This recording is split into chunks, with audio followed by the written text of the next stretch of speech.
Hi, this is Dr. Marks, and our topic for today is institutions that are important for prosperity. And we're going to start with part one, but this is a two-part lesson. So after we conclude part one, we'll move on to part two. All right, let's begin. If we look at the world's economies, we tend to ask three common questions. Question number one, why are some nations wealthy while others are poor? And we've looked at some data on that. Question number two, why are some nations getting wealthier faster than others?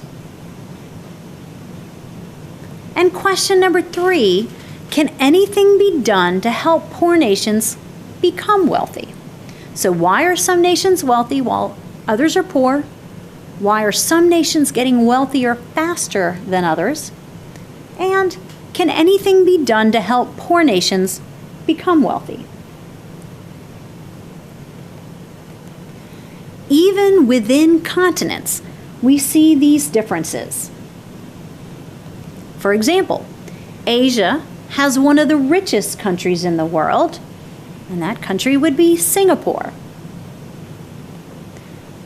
But Asia also has some of the poorest countries in the world. And these would include countries like Burma, Laos, and Cambodia. Now, we've seen some progress there, but they're still on the poor end of the distribution, and they're well below the country average in terms of GDP per capita. We also see in Asia some very rapidly developing countries. For example, we've seen great successes in Malaysia and, of course, in China. In this lecture, we will address these questions. And specifically, we'll focus on those things that economists know impact growth and prosperity. So what are those things that economists know impact growth and prosperity? Well, these are what we call institutions. In part one of this unit, we're going to give some background information. And then in part two, we're going to learn more about specific institutions that economists think are important for prosperity. Before we begin, we have to look at three facts. And we've seen these facts reinforced in some of the other presentations, especially some of the videos. Number one, everyone used to be poor. Two, today, gross domestic product per capita varies enormously among nations. So we see a very wide gap, which we've already taken a look at if we look at GDP per capita. So from rich to poor, we see a really big gap. And three, we see what we call growth miracles, but also what we call growth disasters. In other words, some countries' economies have grown very rapidly, and we call those growth miracles. But at the same time, we have other countries that have stagnated, and we call those growth disasters. So everyone used to be poor. Today, GDP per capita really varies from nation to nation. And we see both growth miracles, healthy, rapid economic growth, and we see growth disasters, where countries have stagnated or even gone backwards. We can see evidence in the graphs and the maps that I'm about to show you. So let's take a look. This first graph, start by looking at the axes. We've got on the horizontal axis, we're looking at year. On the vertical axis, we've got GDP per capita in real US dollars. And notice I've got this big red circle around our very early history, and all countries basically looked the same, and all countries were poor. But if we look at incomes now, this is 2016 data from the International Monetary Fund, and this is GDP per capita in purchasing power parity, and the different colors indicate the income levels. So if you look in the bottom left corner, you see a key. Our poorest countries are in that dark maroon color, followed by the reds and the oranges. And as we move into the greens, we get countries that are above average. So we've got light green, and then we've got the lime green, and then we get darker and darker green, with the darkest green being our most wealthy countries. So what that tells us is that we have countries that on purchasing power parity have less than $1,000 GDP per capita, and we have a number of countries that have greater than $60,000 of GDP per capita. So we have a very large distribution of income if we look from countries, rich countries to poor countries. Now this is an interesting graph because it helps us appreciate that most of the world is still poor. So let's start by looking at the area that I've circled in red. Okay, so what we're seeing is cumulative population across the bottom. So understand what the x-axis is showing us. Everyone take a look really quick. It's the cumulative percentage of the world population. So where I've circled represents 8% of the population. And what it tells us is about 8% of the world's population lives in a country with an annual GDP per capita less than $1,000. Now, I need to acknowledge that this data is from 2000, so this is a little off, but not too long ago. So let's look at this again. If I look at the horizontal axis at 8% of the population and then follow it to the left, the blue line, go to the blue line and then to the left, you see that we have 8% of the population on less than $1,000 GDP per capita. So again, very poor. We still have a lot of very poor people. If we move to 80% of the population, 80% of the population in the world lives in a country with an annual GDP per capita that's less than the world average. Now this is important. Let's look at that again. 80% of the world's population in year 2000 had an annual GDP per capita less than the world average. So again, if we take the whole world and find the average person in the world and the average GDP per capita in the world, 80% of the world is below this in year 2000.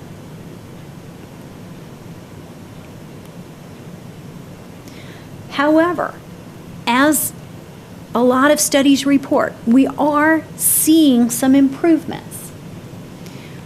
We're making great strides in eradicating extreme poverty. But we still see higher rates of extreme poverty in Southeast Asia and Sub-Saharan Africa. So let's take a look at this graph, and you can see that we're capturing the share of people, as it says in the yellow box, the share of people living on less than $1.25 a day. If you look at the blue line at the top, East Asia and the Pacific, we see decreases. If we look in South Asia, the purple line, again, decreases. But look at the orange line, Sub-Saharan Africa. We're seeing progress now, but it certainly took a long time to make progress. Now drop down to the green line, Latin America and the Caribbean. We're just not seeing quite the same rate of decay, but again, they also started with a much smaller portion of people living on $1.25 or less a day. So overall, what we're saying is that we're seeing a lot of progress in terms of the proportion of people living on less than $1.25 a day, but We still see plenty. There's still lots of people that are living in extreme poverty. We still see a lot in Southeast Asia, so look at the purple line. We still see a lot in sub-Saharan Africa, the orange line. So in the other parts of the world, we've gotten that share down much further. We see most countries experiencing economic growth. In fact, some countries have made incredible progress. And these countries are termed growth miracles. So some countries have made incredible progress in terms of economic growth, and we call these growth miracles. Now, at one time, Japan fell into this category. At one time, we would have said Japan was a growth miracle. So did South Korea. They fell into this category. So at one time, we would have said South Korea is a growth miracle. But now, we're really seeing other countries becoming the growth miracles.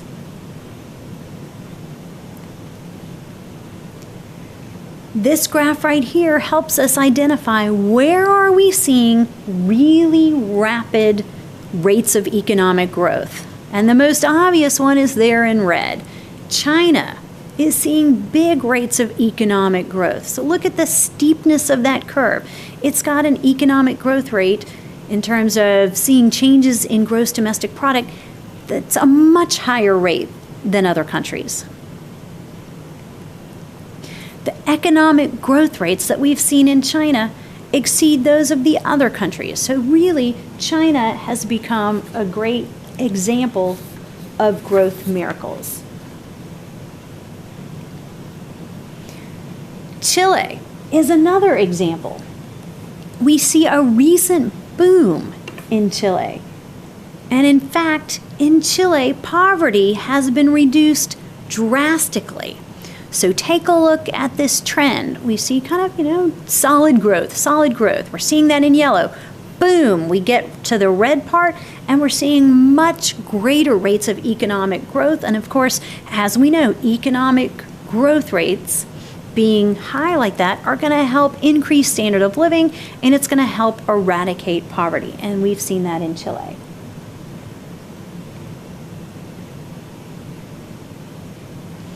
Here we've got Singapore.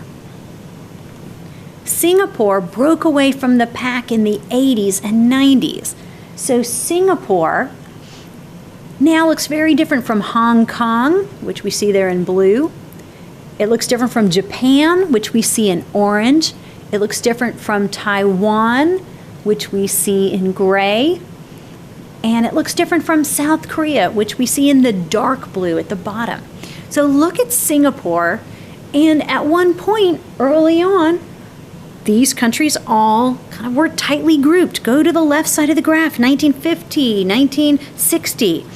We start seeing Singapore break away from the pack much more recently. So look at 1986, 1988. By 1990, we're starting to see that gap between Singapore and the others. So this is really impressive economic growth starting in the 80s and the 90s for Singapore. Again, Singapore experienced higher rates of growth than other very successful Asian countries. Singapore outperformed Japan, which was described as a growth miracle just a few decades ago. So as we said, South Korea, Japan, we used to think about them as the growth miracles, but now we're seeing new growth miracles, and Singapore, again, is a good example. Of course, we also see some countries that are not growing successfully. In fact, some have actually retreated. So I'll refer to this as kind of an economic decay.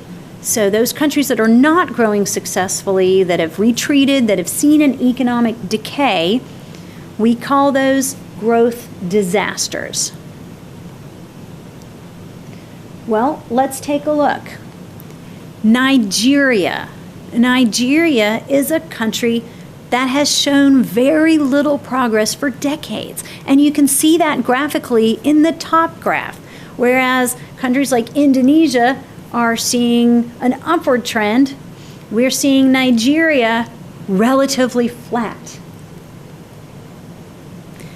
Zambia is actually worse off now than it was in the past. So look at the bottom graph and you see that Zambia has actually decreased in terms of GDP per capita.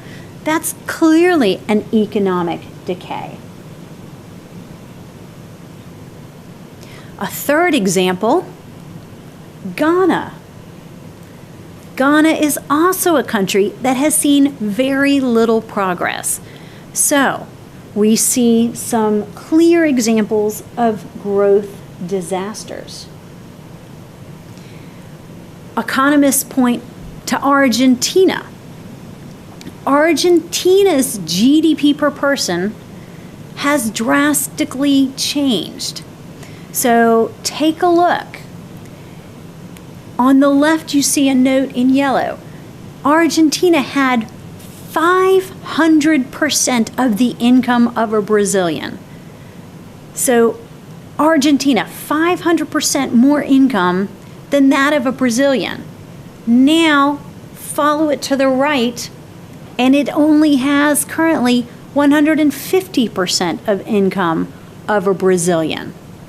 Now, is it because Brazil has done that much better?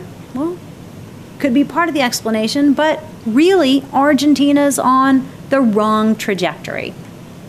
So, again, another growth disaster.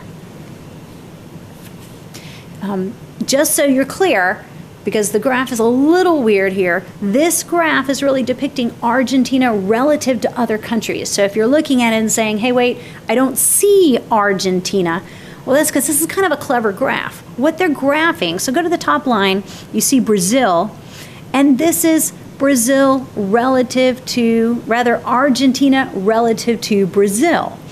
And then the next one down, the dark gray, is Japan relative to Brazil. And then in blue, Germany relative to Brazil, Italy relative to Brazil.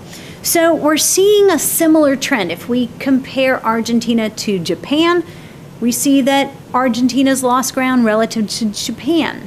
We see that they've lost a little ground relative to these other countries. But the most staggering example is Brazil. Argentina relative to Brazil. Argentina has really lost ground. Brazil has made up ground. And again, what we're seeing here, one other important point before we leave this graph, look at the time period, 1900 to 2010. They have lost ground for a century relative to other countries. So clearly, Argentina, a growth disaster. So, country that used to be rich, now is no longer rich. So one question we would ask ourselves, do these growth miracles happen because countries have more natural resources? Is that the explanation? Do these growth miracles happen because these countries really just have access to resources that maybe others don't have? Well, the answer is no. If resources explained it, then Burma and Africa would be very wealthy, right? Burma is very resource rich, and so is Africa. So if resources dictated who was a growth miracle, then Burma would be a wealthy country, and Africa would be also a very wealthy continent.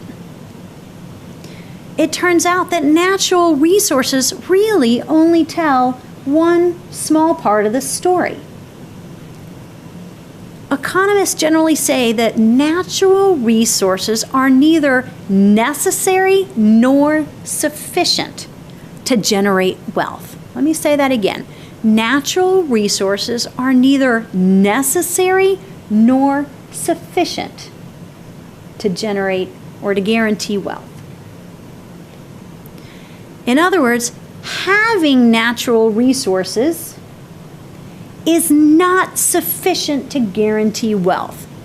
Having natural resources is not sufficient to guarantee wealth. In other words, having them doesn't guarantee that you're going to be wealthy. It doesn't ensure that your country will be prosperous.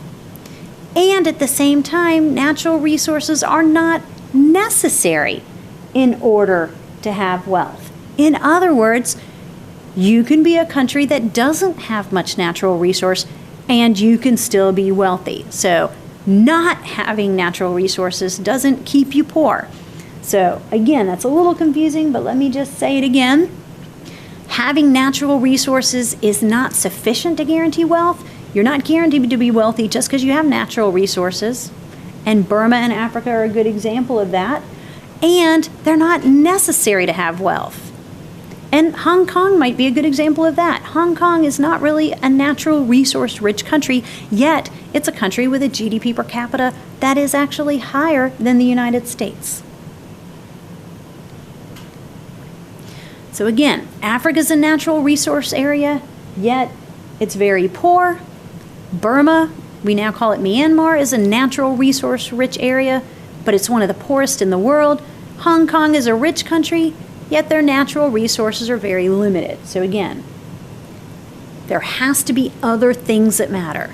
There are other resources that matter. So what do economists mean by resources? Well, you've seen this term before.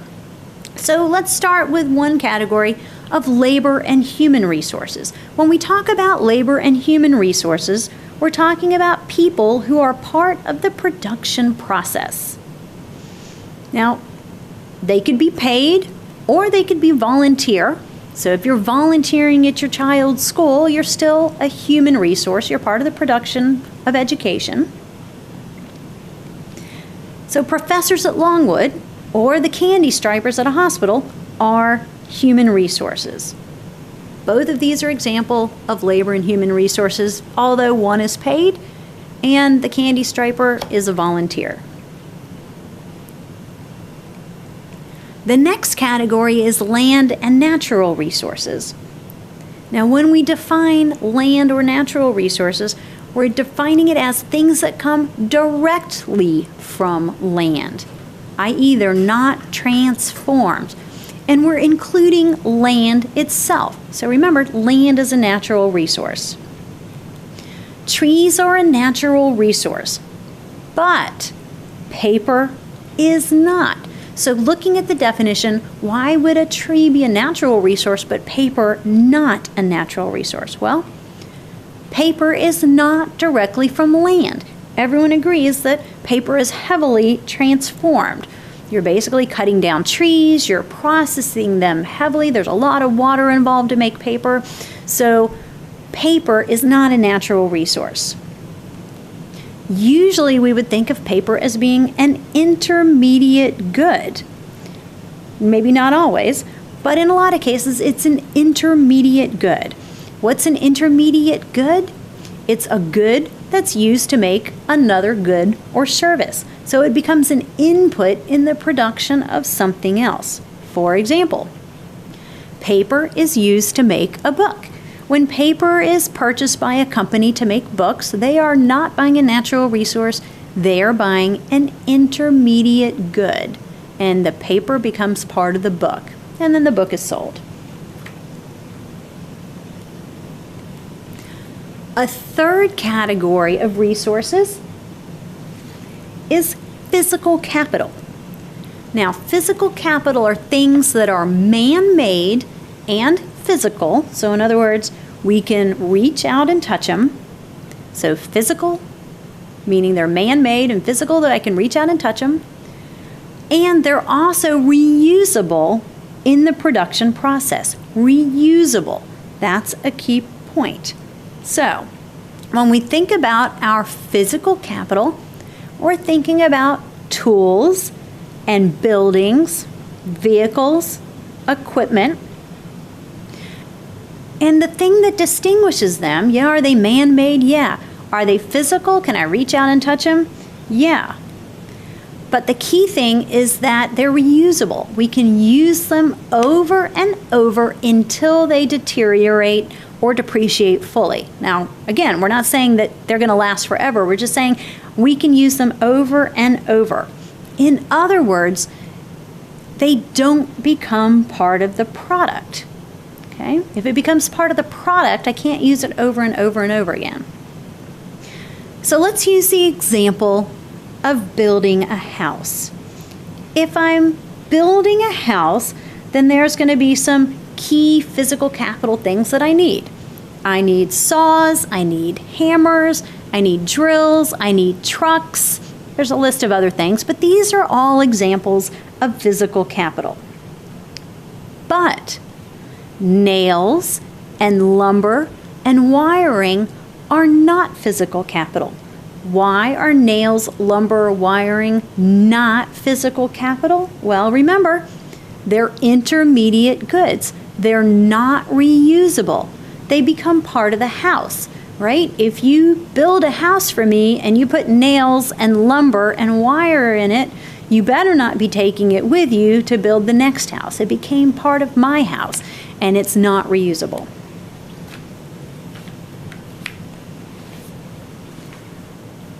The next category of economic resource is human capital. Human capital is the productive knowledge and skills acquired through education, training, and experience.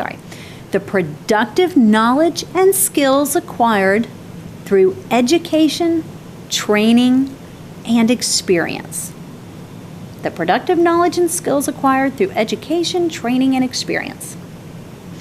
Now remember that some countries do not invest very heavily in K-12 education.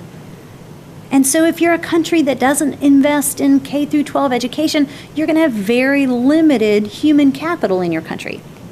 For example, when I was in Burma, which is now being called Myanmar, it has public education only until 5th grade. Remember, Burma's a poor country, so they fund education to 5th grade, but that's in theory. Often, teachers are not sent to the rural areas. So if there's no teachers, there's no school. And in many parts of Africa, families must pay for school. If your family doesn't have enough money, then the children aren't going to school. So human capital is the productive knowledge and skills acquired through education, training, and experience. And economists know human capital is important, but not all countries are able to make education a priority. In some countries, some countries will have low levels of human capital simply stemming from education not being available.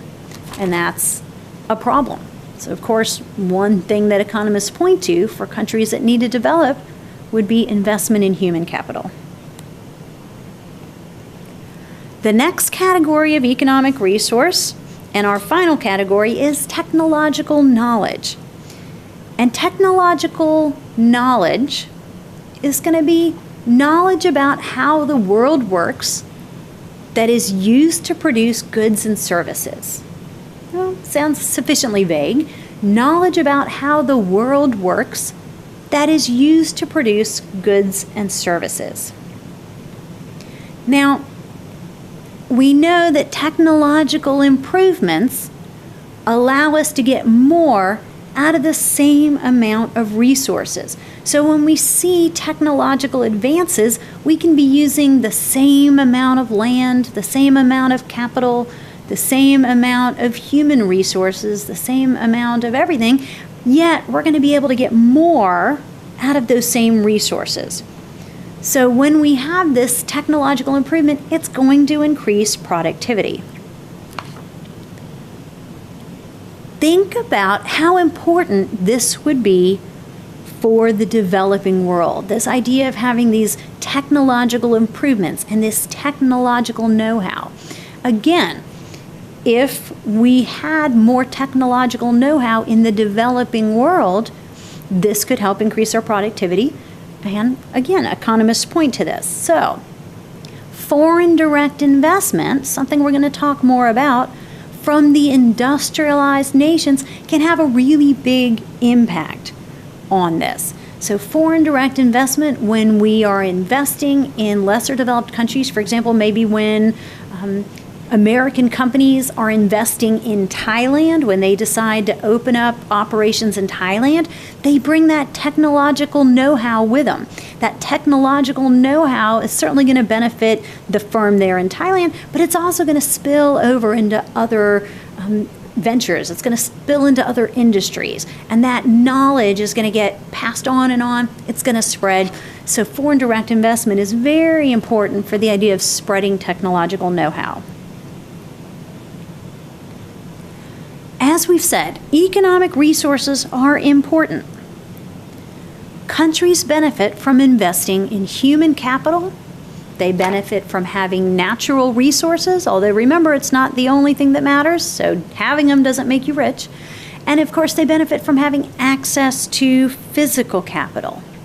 So having human capital, natural resources, having physical capital, these things matter. But this is not enough to explain wealth. In other words, we can't simply explain who's rich and who's poor on the basis of economic resources. They play a role, but they definitely don't explain why some countries are rich and why some countries are poor. There's more to this story. And economists know the rest of the story is institutions. As economists, we care about institutions. So again, what do we mean by institutions? These are well-established arrangements and structures that are part of the culture of society. So let's say that again.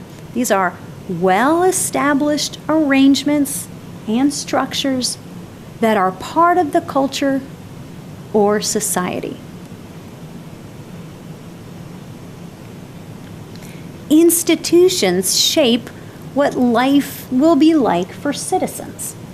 It's the institutions that help dictate what daily life would be like for you. So imagine, living in North Korea is heavily influenced by the institutions that are present there. So we're going to divide these institutions into 3 categories. We're going to talk about political institutions, we're going to talk about economic institutions, and we're going to talk about legal institutions. So 3 categories: political institutions, economic institutions, and legal institutions.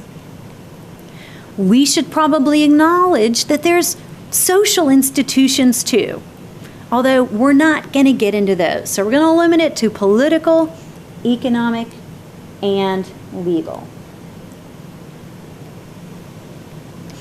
Development economists agree that these institutions are absolutely key.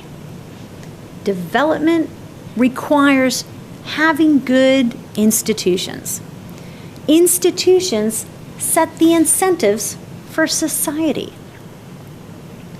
It's these institutions that determine if the environment in which you live is conducive to activities that benefit the economy.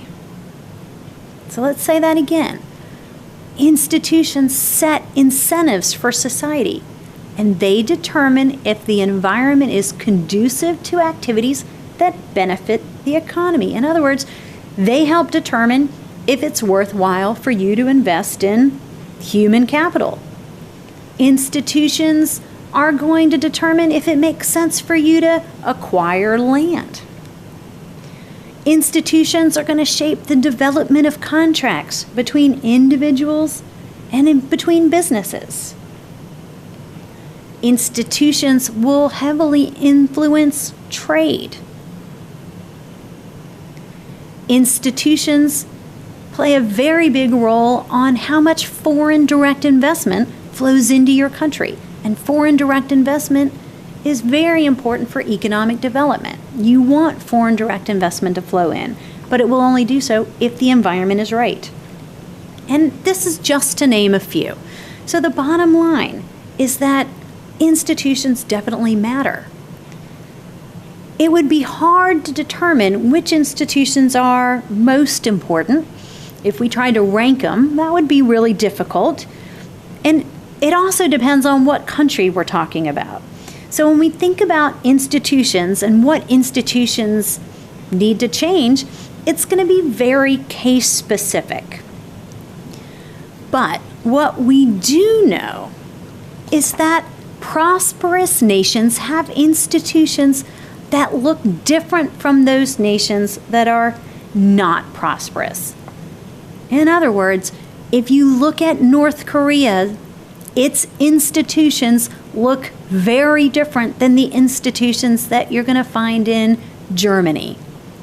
And if you look at Thailand, the institutions we find in Thailand are going to be very different than the institutions we find in much less prosperous Burma.